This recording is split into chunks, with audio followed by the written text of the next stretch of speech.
वालेकुम अस्सलाम वरहमतुल्लाहि वबरकातुहू।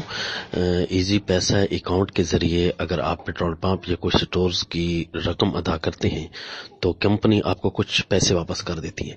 तो याद रखिए, ये कंपनी को आपने उधार दिया था मसलन 1000 रुपया, और वहाँ से आपने पेट्रोल पंप के पैसे अदा किए या किसी स्टोर्स के, तो जाहिर है पेट्रोल पंप वाले तो आपसे रियायत नहीं कर रहे या स्टोर्स आपके साथ रियायत नहीं कर रहे। अगर वो रियायत करते हैं तो फिर ठीक है।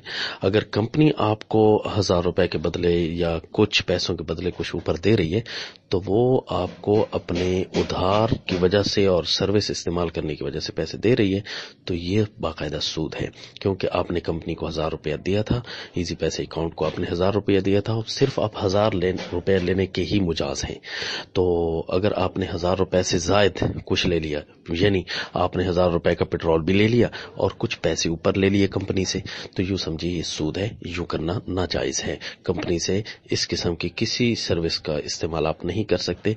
अगर कोई ऐसी सर्विस कंपनी दे भी रही है, मसलन यूटिलिटी बिल्स वगैरह आप अदा करते हैं या कुछ और, तो ये आप उसके जरिए अदा न करें ताकि वो आपको प्रॉफिट न दे और उनका बैंक तरक्की में न जाए, क्योंकि सूदी मराकज की किसी तरह से इआनत और मदद करना नाजायज होता है। अस्सलाम।